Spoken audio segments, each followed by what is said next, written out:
Welcome, everybody, and thank you for joining us today for this special masterclass, Your High-Performing Self-Image, featuring executive coach Stephanie Hessler. I'm Tian Wong. I'm the founder and host of the Big Idea CONNECTpreneur community, which is a global community of over 25,000 investors, founders, and business leaders around the world. I'm also CEO of Opus 8, which helps companies and alternative investment managers raise money through our network of over 3,000 accredited private investors, angels, and family offices throughout the United States. Today's masterclass is the first of a three-part series called Your High-Performing Self-Image. I'm totally thrilled to have you guys join us today and meet Stephanie and learn from her. We're going to have parts 2 and 3 after this. There's a workbook and some homework. Obviously, you get what you get depending on how much you put into it. We're really blessed to have Stephanie as our instructor today. I've known her for over 40 years. She's a dear family friend, and she's also one of the leading executive coaches in the country, and I'm proud and pleased to call her my personal executive coach.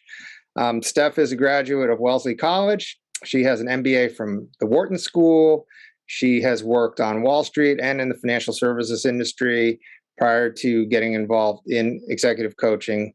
She speaks regularly to various C-level groups, including alumni groups from Harvard Business School, the Wharton School, and now the CONNECTpreneur community.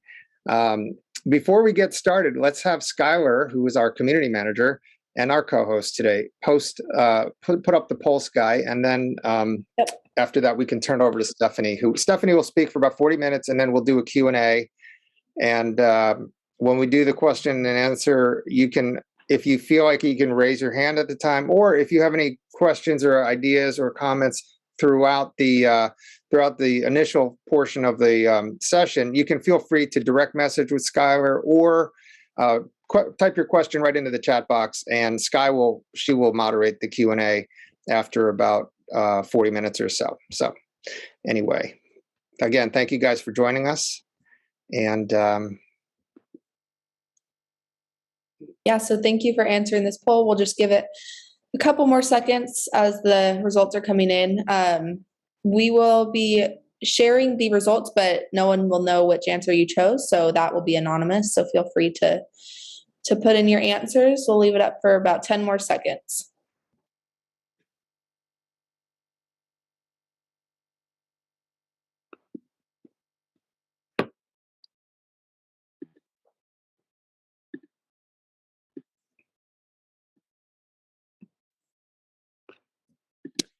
Okay, we'll take it down. I'll share the results, and then I'll turn it over to Stephanie for the rest of the class. Great. So those are really good results. I'm impressed. This is a very high performing group. Congratulations. So thank you. First of all, Sky and Tian, thank you so much for the opportunity to present to the CONNECTpreneur community. As all of you heard, Tian and I have been very dear friends for a very, very long time, and I'm truly honored to be here. And I want to also express my appreciation, my profound gratitude to all of you who are here, who are investing the time and making the time to be here. This is a very foundational topic in personal achievement, self-image. So our masterclass, as Tian had mentioned, is going to be 3 parts. And this is just a quick overview of what those 3 parts are. Part 1, which is today, is we're going to do an overview of what exactly is self-image. Part 2, we're going to dive into the movie of your life and writing your self-image script. And then our final session, part 3, is going to be really about practical application, actually using this information to achieve the results that you want. So I'm going to share with you practical tools for making that happen. And today, part 1 is we're going to be learning 3 key things. We're going to dive into that understanding of, well, what exactly is self-image? You know, you may have heard that before, but maybe wondering, well, what exactly is it? I'm going to share with you also, so we'll learn together how self-image actually influences your behavior. And then third, we're going to start to talk about how it impacts, how to adjust your self-image in order to achieve the results that you want. And that's also where we'll be diving in with sessions with parts 2 and 3. So I do want to encourage for all of you, as Tien had mentioned, this only works if you actually do it. So I really want to encourage for all of you to, use that workbook. There's a workbook that accompanies the masterclass. Use it, really take this information seriously. Like I said, it's foundational. And I've seen amazing transformations in myself and in my clients when individuals actually use the material. So I want to encourage you to absolutely use it. And because we are 3 parts, the masterclass is 3 parts, we are going to be able to go into some depth with this information. So I want to start with a quote here. The self-image sets the boundaries of individual accomplishment. And this is a quote from Maxwell Maltz. He was a medical doctor, and he's actually one of the pioneers in this groundbreaking approach in personal achievement.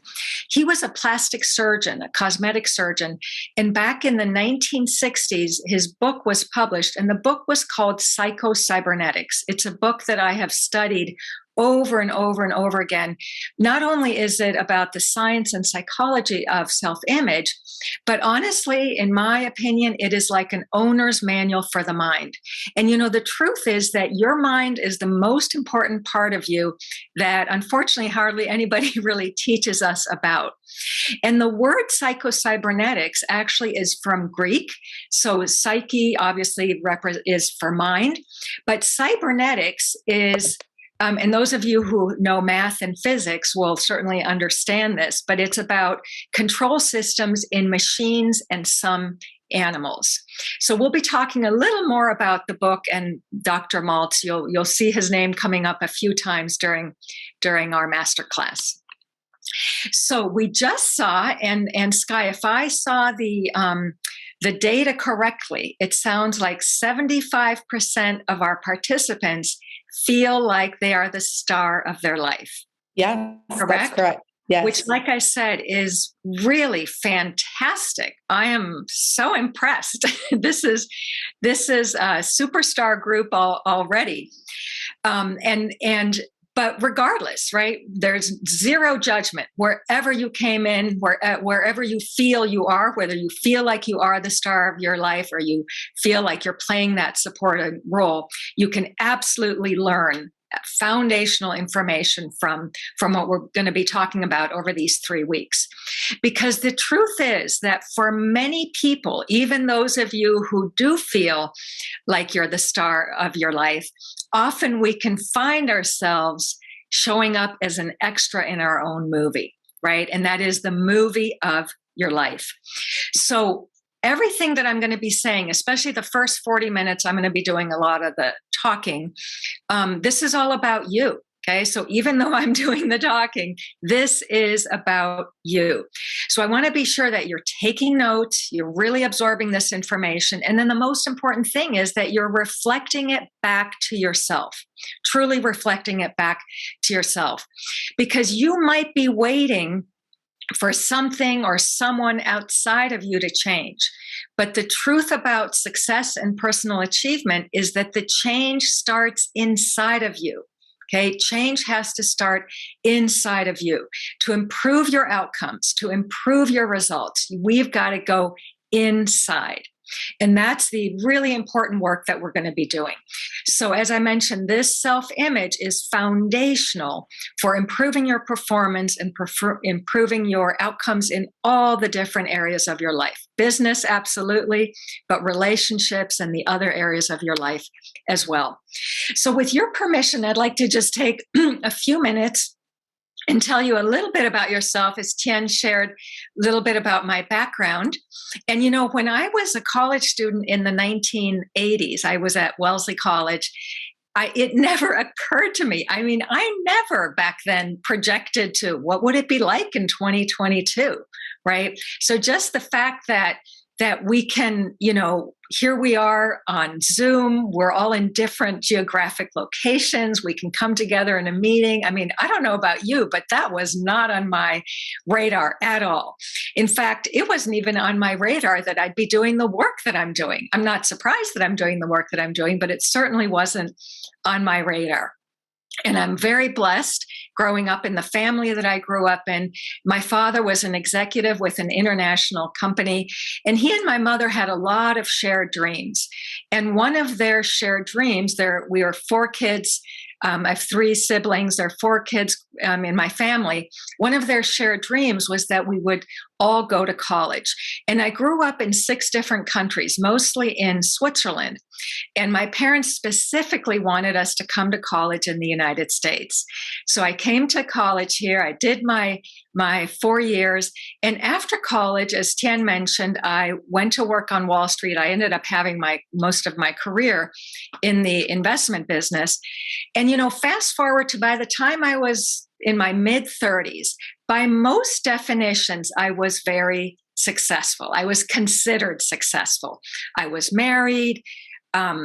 We had 2 beautiful children, lived in a beautiful home, in a beautiful community, had a nice bank account, ski vacations, all that kind of good stuff. But I didn't often feel successful. And in 1999, my then husband and I got divorced. And what happened over the next 5 years, I never, ever, ever in my wildest dreams would have imagined. We ended up in the family court system, just back and forth family court stuff, and our children ended up separated. My older son with his father in Cleveland, and my younger son with me in Boston. And that experience really brought me down on my knees. I had never, like I said, imagined that would happen to me. It couldn't even have predicted it in any way.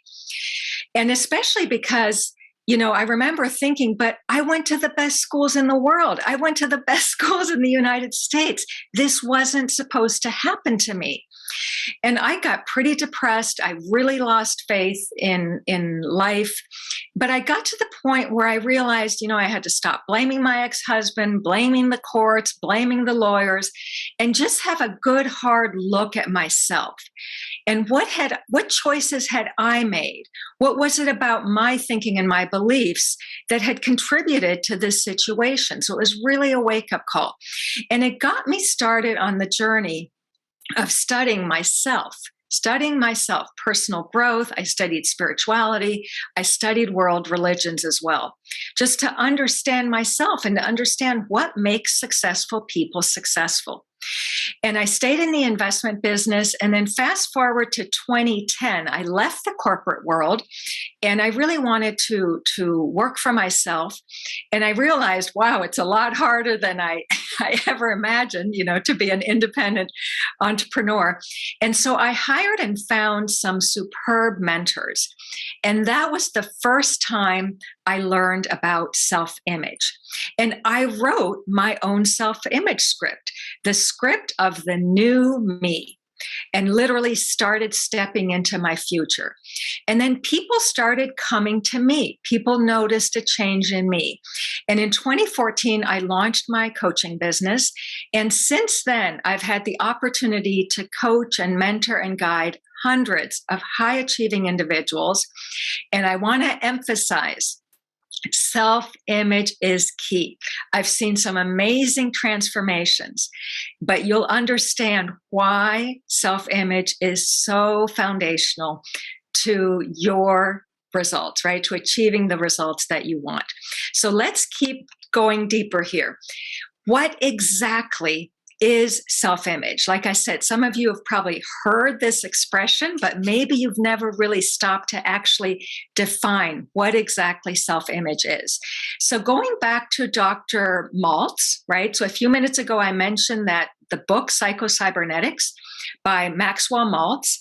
And he explains in the book Cybernetics that in his work as a plastic surgeon, so I think he was already in his 60s, maybe his 70s by the time the book was published. So he had decades of experience working with patients in his plastic surgery practice.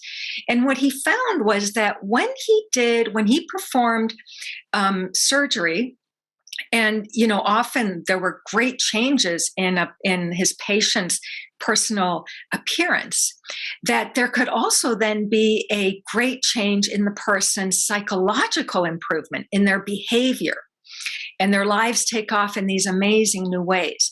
But he also found that in some cases, even though there was this profound physical improvement in appearance, there wasn't the psychological improvement. In some patients, the psychological change didn't happen at all. And so it led him to postulate that we actually have two images, that we have two images of ourselves. And the one is our outer image. This is how we show up, how we project ourselves, what you project, I should say, to the outside world, how you talk, how you dress, how you fix your hair, all that stuff, right? Your appearance. But then there's an inner image. It's an inner self-image. And the inner self-image is the focus of our masterclass. And the inner self-image absolutely affects the outer self-image. So let's go a little deeper now on understanding self-image. And I want for all of you to really listen to this information, because if you're like the way I was, even though I was very well educated, I had never learned some of the most, important truths about life and how we work, what makes us tick, so to speak. So let's go a little deeper into understanding exactly what is self-image, and specifically the inner self-image. So your self-image, what we're talking about here, is a mental blueprint. It's a picture of yourself, and it is deep in your subconscious mind. So a word that we use in my coaching practice is paradigm. And paradigms, in this context of personal growth, your paradigms are multitudes of habits, fixed ideas, beliefs, memories. Basically, it's your mental programming. And it's subconscious. It's deep in the recesses of your subconscious mind. And your self-image, so this mental blueprint, this picture that you have of yourself, is some of it you inherit genetically. And who knows how many generations of information we inherit genetically, how many generations we go back. But most of your self-image, most of your mental blueprint is formed by your environment, your past experiences, and particularly by those environments in your childhood. But the truth is that as your life goes, moves on, you pick up, you continue to add to your self-image. So whatever those experiences are, it can range from your triumphs and your victories, but also to your disappointments, your humiliations, traumas, right? And for all of you, there are aspects of your self-image that are working very, very well for you, especially for our group. We've got 75% who feel you're star of your group. So what we're going to be focusing on here is those aspects of your self-image that are limiting, that are holding you back. And the thing about self-image is that because most of us are not even familiar with this, we never actually stop to question its validity. Okay. But what happens is that we act upon it as if it's true, because the fact is that you don't know any other way to act, right? It literally has you running on autopilot. And willpower alone can't change it. It doesn't matter how much you say you want to change it. And that's why, as I mentioned, we're going to go into some depth here in our masterclass, because in order to change your results, we've got to go deep into understanding our self-image, what your current self-image is, and then consciously make the choice to change it and then consistently to work on it in order for it to change. So, it's a little bit like running a marathon. You don't just prepare once. You've got to keep at it day after day after day. So let's go a little bit deeper on self-image. A human being always acts and feels and performs in accordance with what he or she imagines to be true about himself or herself. So Dr. Maltz said that's right out of Cybernetics. So that self-image, it is your own conception of the sort of person you are, of the kind of person you are. And your self-image is built up from beliefs about yourself. And until you build awareness around this concept, you might not even be aware of what some of those beliefs are about yourself. But the self-image is truly, it's the premise upon which your personality, your behavior, and even your circumstances are built.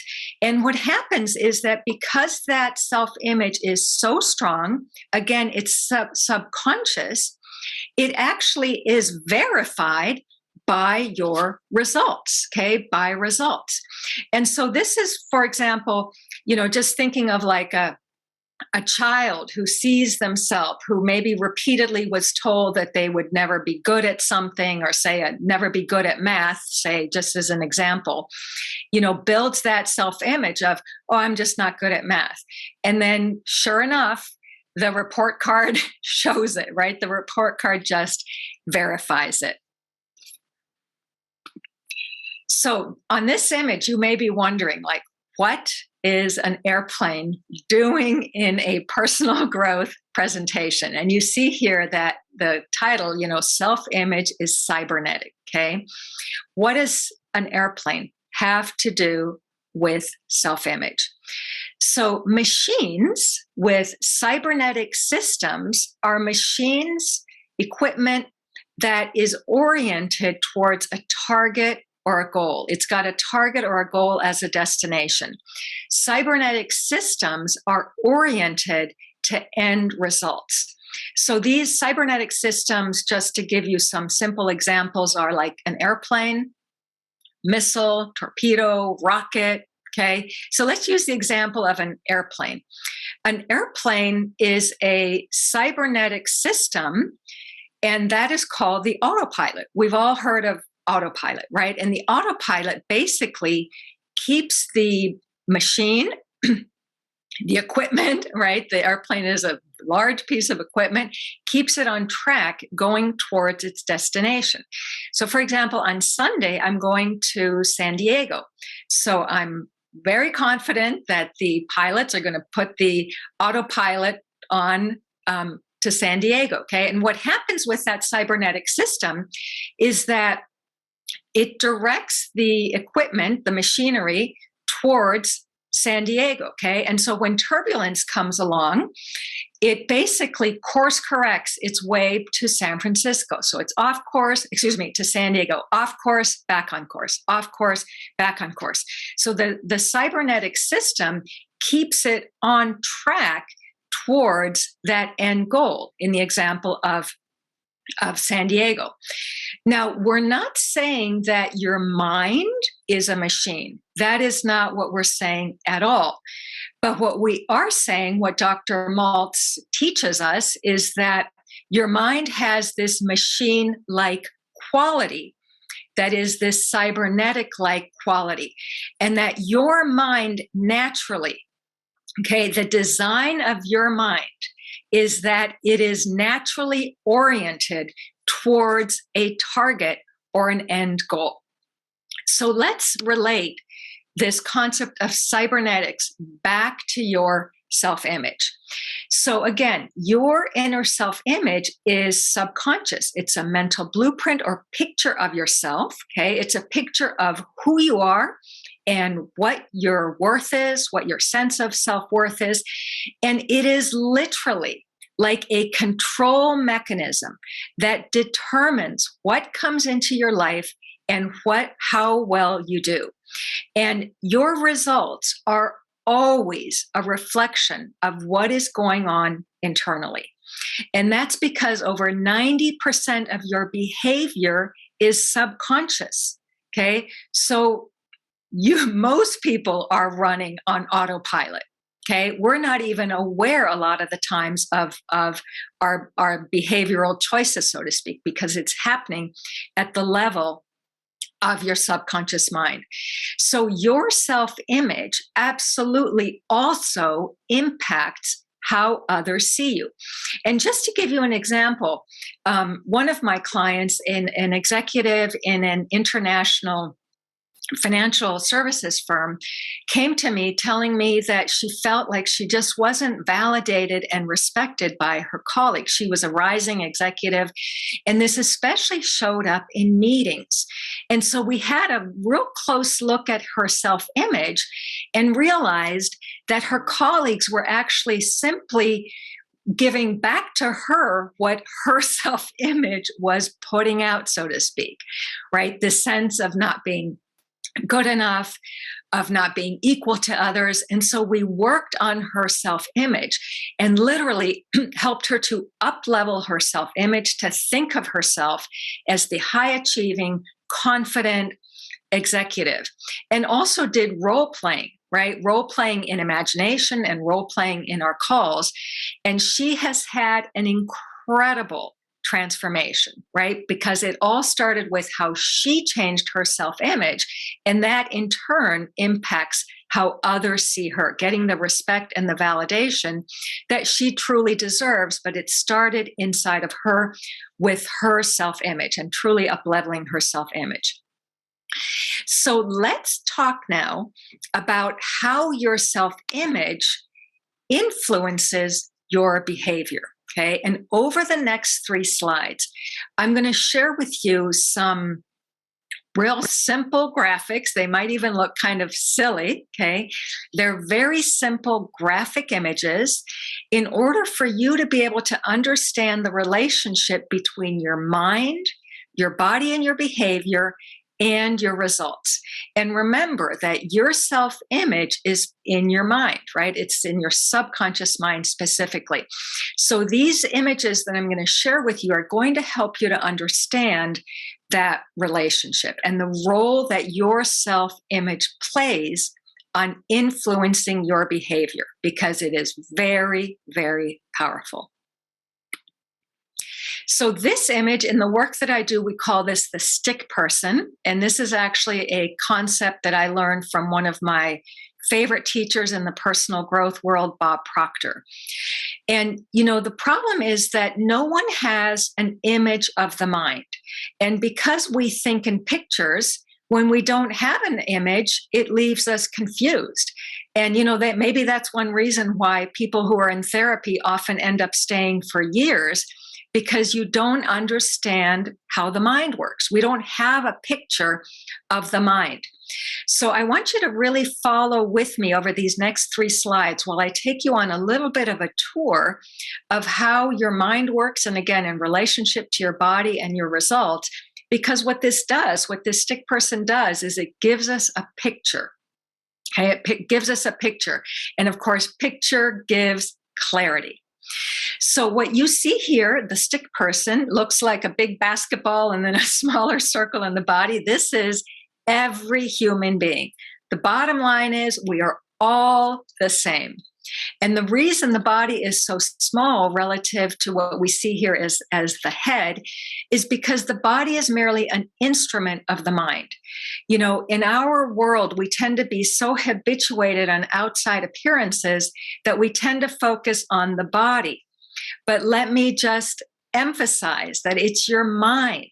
Your body merely executes the orders that are given by the mind, and more specifically, the subconscious mind. Remember, I said a few minutes ago that over 90% of your behavior is subconscious. Most of us are running on autopilot. So what we see here as the mind is, for simplicity, divided into the conscious mind, the upper hemisphere, and the subconscious mind, the lower hemisphere. Now, the mind is much more complex than this. But for purposes of understanding this material, this is more than sufficient. And, we want to keep this easy and simple so that it's easy for you to understand as well. So let's go a little bit deeper with this, with our stick person and understanding this. So your conscious mind is your thinking mind, it's your educated mind, it's your intellect. It's the part of your mind that gathers information. So for example, for all of you who are listening, you're gathering the information that I'm sharing with you here today through your conscious mind. Now, your subconscious mind is also called your emotional mind. And this is where your paradigms are. So remember, those paradigms is your mental programming. It's multitudes of habits, of beliefs, of fixed ideas, of memories that are deep in your subconscious mind. And your self-image is part of your paradigm. So remember that self-image is that mental blueprint, that mental image that is how you see yourself. And our mind, specifically our subconscious mind, gives orders to the body. The body takes actions, that's called behavior, and that causes our results. Okay, so pretty simple to understand, but a lot of times, especially if you're hearing this for the first time, it can be really kind of clarifying a whole new way of seeing and understanding yourself.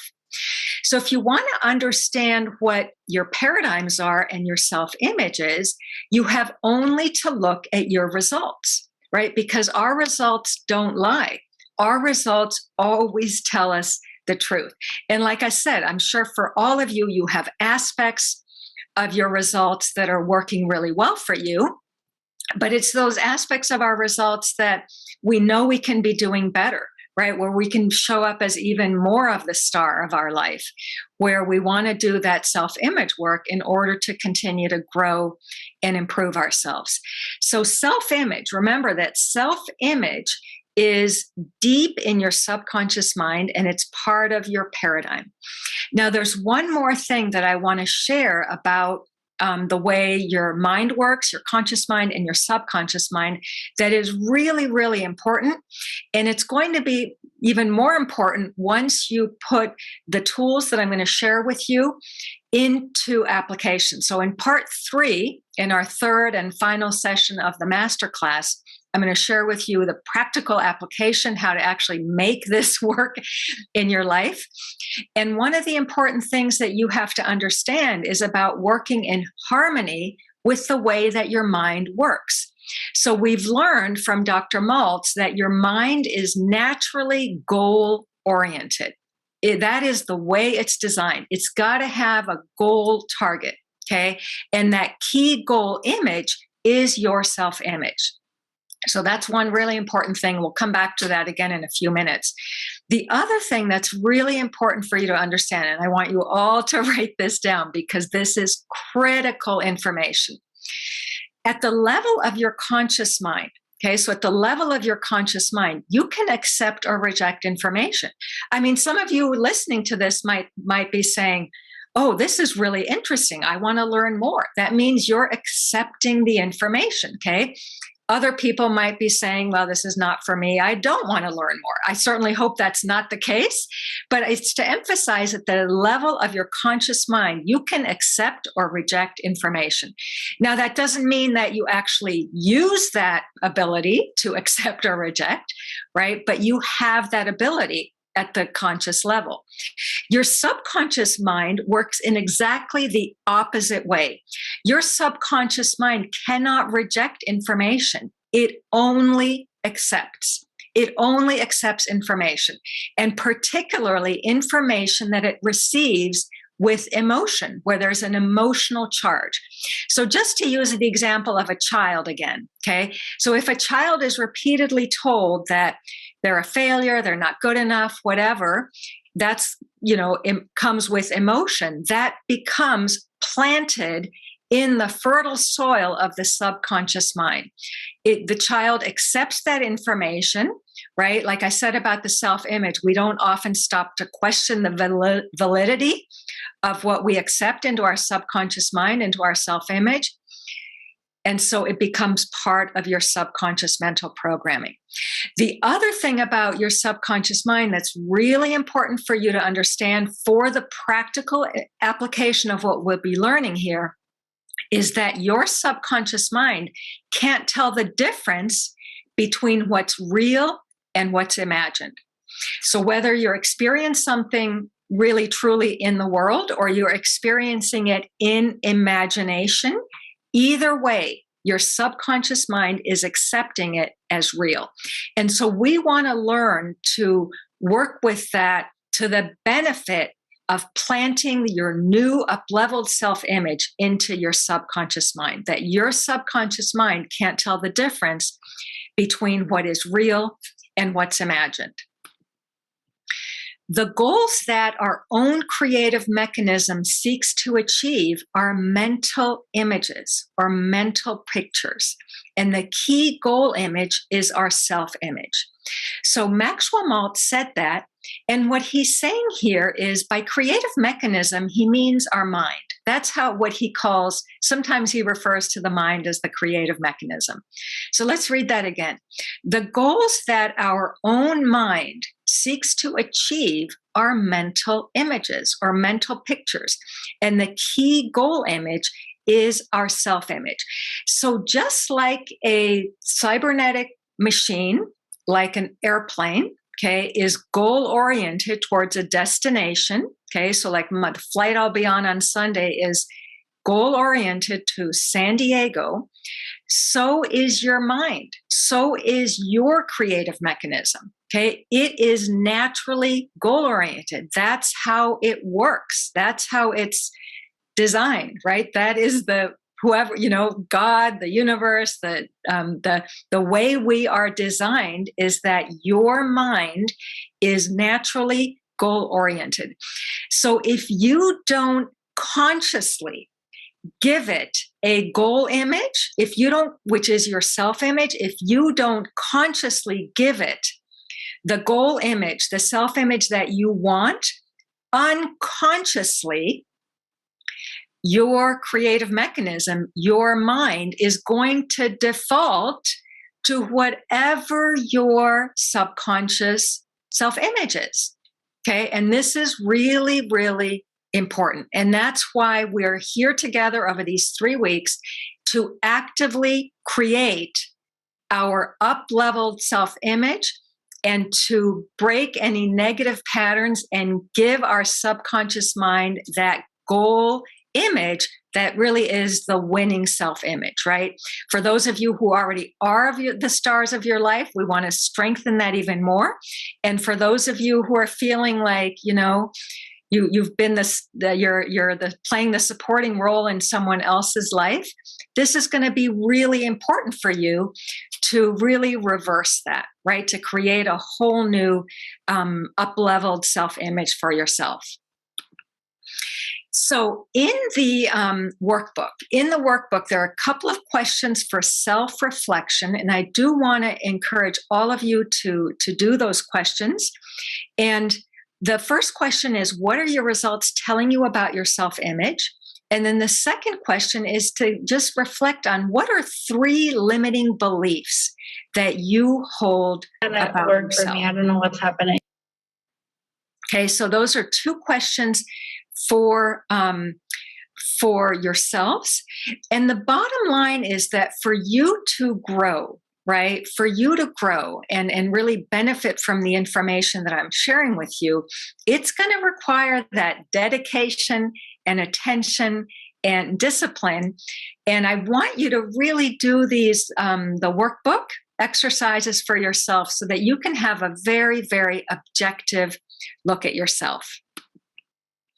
So this is the final part of today's presentation before we open up for Q&A. Next, what I'd like to talk about is, how to adjust. So we'll really be going into this in parts 2 and 3, but there's an exercise that I'd like you to start working on.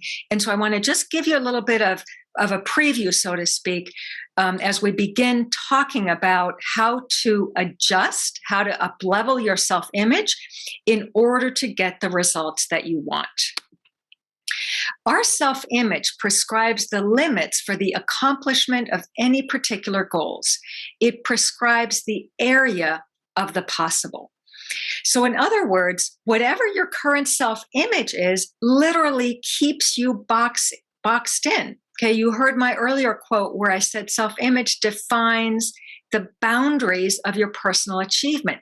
So in order for us to exceed, right, those boundaries, we've got to create a larger, an expanded area of the possible. We've got to expand the way we think and believe what is possible for ourselves. And so the next part of your assignment, and actually give me just a minute, because what I want to do is just hop over to the workbook. I'm going to pull up the workbook because I want to share the pages with you so that you can see exactly. So for next week, I'd like to invite all of you. So here are the questions for self-reflection. These are right in your workbook. And I want to invite you then to really take seriously the questions in your workbook. And it starts with getting some clarity around what it is that you want. So I'm going to read to you the first part. So relax and allow yourself to imagine where you want to be in the next 3 years. Permit yourself to reflect about what you really want and write a detailed vision of your life. Okay, so that's your assignment. Write a detailed vision of your life 3 years from now in the present tense as if it's happening. Include your personal life and your professional life and tap into your imagination. Okay. Now, for many of you, if you're very analytical, like the way I was trained in my work in the investment business, I had a really well-developed analytical side to me, I guess you could say. So we want to be sure that we're tapping into imagination. As you do this exercise, do not allow yourself to have any doubts or how things are going to happen. Instead, just focus on what you want.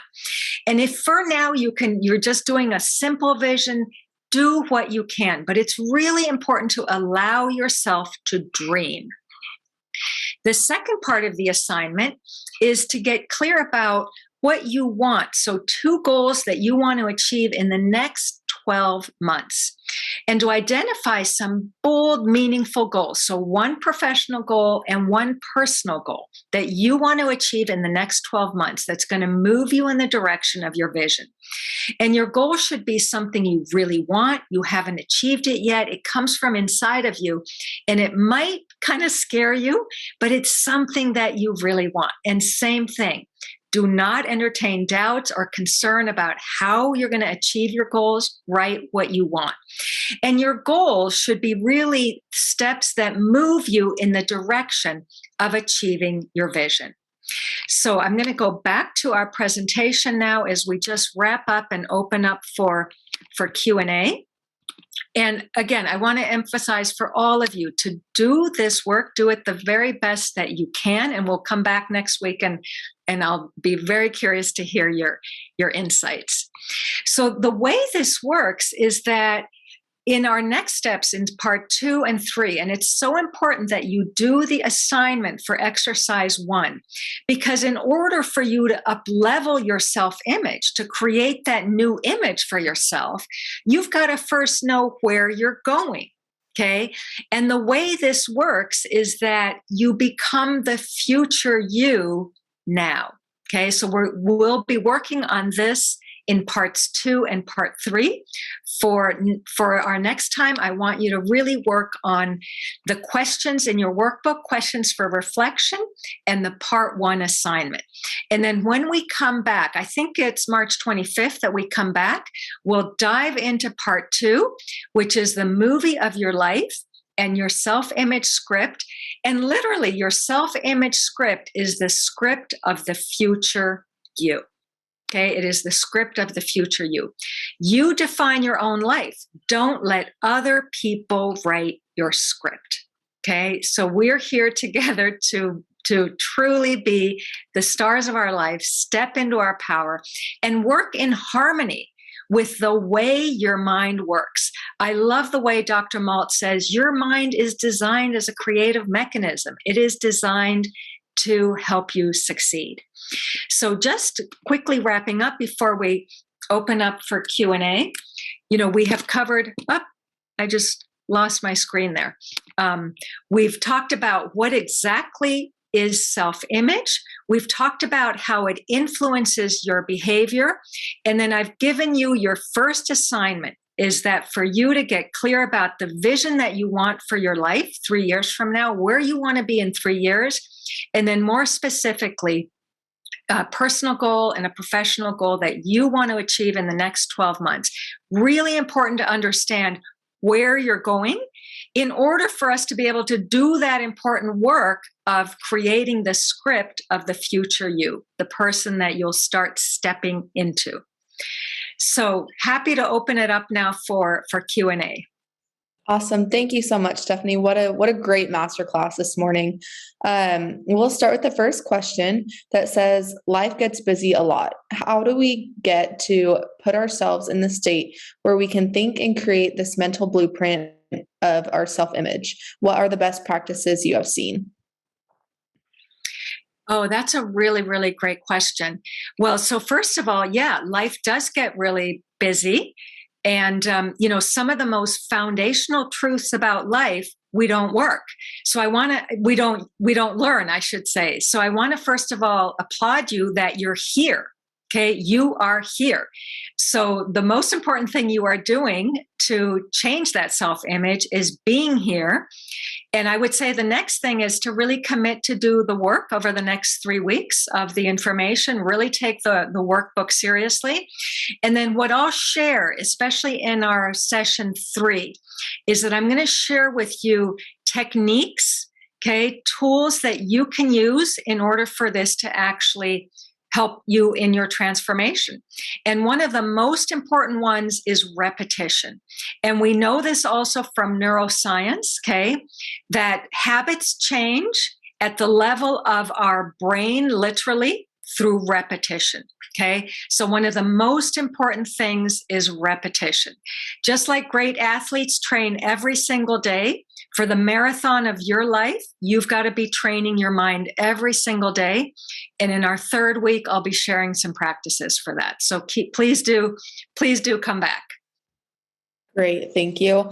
Next question says, as a manager, business leader, and mentor to youth in underrepresented groups, how can we help others improve their self-image? That's a really, really good question. So the wonderful thing is that working with youths, you can actually help teach some of these concepts, right? I mean, I often think to myself, oh boy, I wish I had known these concepts. I didn't learn them until I was in my late 40s. So working with youth, one of the most important things that you can do is to always speak constructively. Younger people have subconscious minds that are much more open, so to speak. As we get older, people tend to shut down. We don't use imagination as much. So I would say the very first thing that you can do is to encourage the youth to dream. Encourage them to dream and to have big dreams and to understand that when challenges come along, they are not to defeat us, right? They are for us to grow. Great question. Great. Thank you. The next one says, how do we go from intellectually understanding these concepts, for example, paradigm, limiting beliefs, autopilot, etc., and applying it to our life so that we can actually experience freedom and change?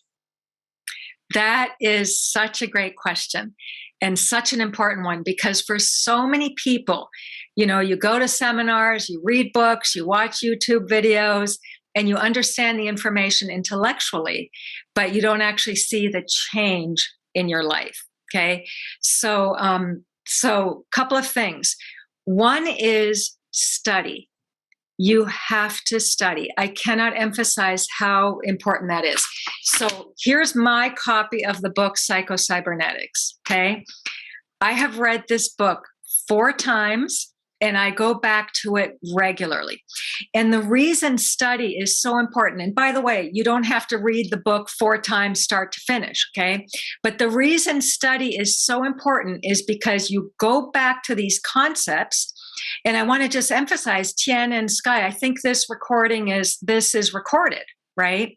So for all of you, you can go back and listen to the recording and study closely some of the things that I say, because as you listen to it over and over and over again, you're going to pick up new information. Okay. So the growth journey is a journey of awareness. As you continue to grow in your awareness, your understanding will go deeper. And of course, you've got to apply it. You've got to be taking action with it in your life as well. But study, in my opinion, is the most important. And it doesn't mean hours every day. It just means some small amount of time every day where you are reflecting on the information and applying it in your life. Okay, great.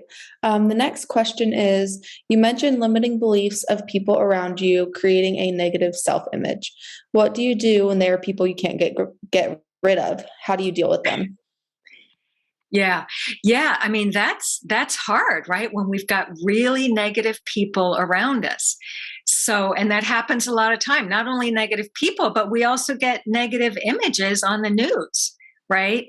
So, and sometimes, especially if the negativity is in our families happening right in our kitchen, say, right, you can feel like you can't get away.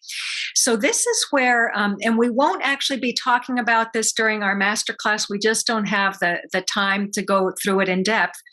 But you all have what are called higher faculties. Your higher faculties are your will, your imagination, your memory, your perception, your intuition, and your reasoning factor.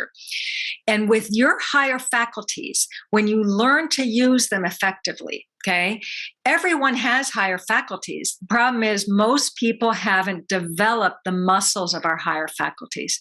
And when you really start to use your higher faculties, you stay in charge of yourself, regardless of what is going on in the news, regardless what's going on in the world, regardless of negativity, right from the people in your own life. Great question. Thanks, Stephanie. Okay. Another question says, I think this is the last one. Some of our self-image is caused by absorption of outside data, like our news today, which you just mentioned. How do we block this out? Which is kind of what you just went over, but if there's any additional tips you want to add for specific things like the news. Yeah. You know, I'm so glad you asked that question because, your subconscious mind is always working. It doesn't ever take a break. Okay. It is always working. So yeah, I mean, right now in our world, the world is going through a difficult time, right? So 2 things. One is that if you find that you get really emotionally involved when the news comes on and you're watching those images, I would limit your time watching the news. Right? Maybe just be aware of general events, but be very careful. Because if you're watching the news and you're getting emotionally involved with negative images, that's getting planted in your subconscious mind. Now, I've studied the higher faculties, so I can watch things or be doing things and not get emotionally involved. Okay, but I would say you're going to have to really discipline yourself to limiting watching or negative information, because until you've developed your higher faculties, and I think someone just asked, what are they? So your higher faculties are your will, imagination, memory, perception, intuition, and reasoning factors. And what I'll do is, I'll make a note to go into these a little bit next week, because that knowing them can absolutely support your self-image journey. Okay, awesome. We got one more question in, so we have time for just this last question. And if anyone wants to stay on and unmute and ask a couple questions, we're happy to stay on later, but we want to make sure we respect everyone's time. The last question is, where does habit fall within this space? Where does habit fall within this space? Yes. And I believe, do you want to unmute and maybe ask that question or maybe elaborate a little bit more?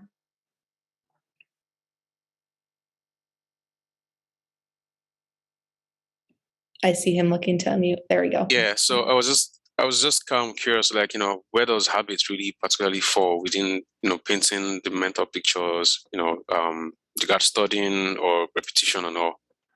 Yeah, great question.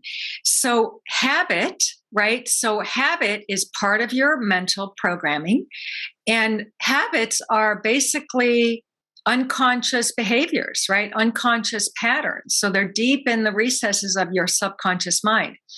So habits, just like self-image, if you decide that you want to change a habit, and in the work that I do, what I've learned, like I said, with one of my best teachers, Bob Proctor, is that you really shouldn't try to change more than 2 habits at a time. It's just going to be too overwhelming for your subconscious mind. So because your subconscious mind and your mind works in pictures, okay, to change a habit, and, part of your self-image includes multitudes of habits, right? Some of them are working for you and some of them are not working for you. So to change a habit, you want to identify what that habit is, particularly the negative ones, and then identify the habit that you want, so the positive habit. So just to give you a simple example, a couple of years ago, just for health reasons, nothing personal to coffee drinkers, but just for health reasons, I stopped drinking coffee and I started drinking green tea. But I loved coffee. I had such a coffee habit. Okay. So what I did was every single day, and I did this for months, every single day I wrote out, I drink green tea every morning and I love it. And I regressed a little bit occasionally, but I drink green tea now. Okay. Because I wrote it out every single day. Repetition. Remember a little bit earlier, repetition is how we change. That's how the neural wiring literally is changed at the level of your subconscious mind. So we'll talk more about habits as well. Great question. Thank you. Okay, awesome. So I think we will end the class here. Like I said, if anyone wants to stay on and unmute yourself, if you have any last minute questions, if that's okay with Stephanie, if you have the time, like another 10 minutes or so. Sometimes we go over, but Sure. Otherwise we can end it here. And thank you guys all so much for joining us. We're happy to have you here, and you will get the invite via email for part 2 on March 25th. So look for that. And I will also send you the recording of this class via email. Mm-hmm. Mm-hmm. Great. Thank you guys so much for joining us. Yes. I actually have a question, which I put in there, which maybe is beyond the scope of it. Is it possible to ask a question? Hello? Yeah, go for it. Absolutely. Okay. So you had in your example and image the subconscious mind and the conscious mind, but there also is the superconscious mind, I think more Jungian type thing, where you can tap into ideas, concepts, and that's where a lot of my inventions have come from.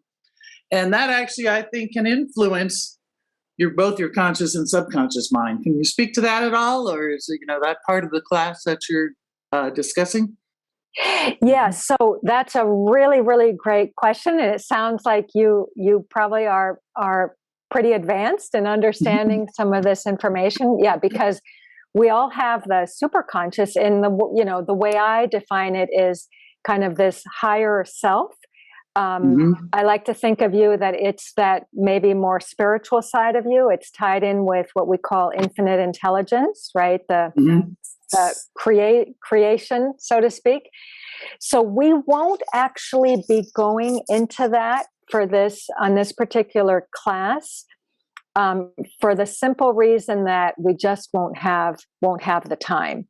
But absolutely, you're correct. I mean, as we know, genius, everyone has genius. Genius is truly tapping into that side of you, right? That side of you that has access to infinite intelligence. Yeah. And getting back to the higher faculties also, I've mentioned the higher faculties a few times. I truly believe that in order to really effectively use your higher faculties, you've got to be living from your super consciousness a lot more of the time, from that spiritual side of you. Okay. Well, thank you. Wonderful question. Thank you so much. Thank you Okay. for that wonderful question. And thank you for the class. This is lovely. Good. Okay. Bye. Mhm. Bye-bye.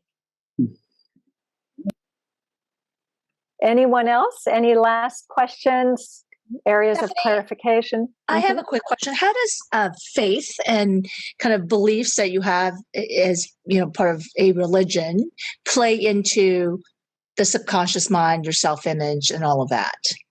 Oh, absolutely. Very significant, right? Because we can, we pick up beliefs through our religious organizations, through what we learn, in religious practices. So absolutely, it absolutely, depending on the level of influence, right? Particularly going back to childhood, it can play a very, very big part in your paradigm. And going back to Janice's question, when I speak with business groups like yourselves, obviously I have, I want to be sure that I'm addressing a business crowd. But something I want to emphasize is that, there are three parts to you, not just you, but everybody. It's your body, you have your mind, your intellect, and you have your spirit, right? We forget that we are spiritual beings passing through this physical life. Right. So, and that ties in with what Janice was saying, that superconscious is when you really tap into that side of you that is connected with infinite intelligence, the universal mind, all creation.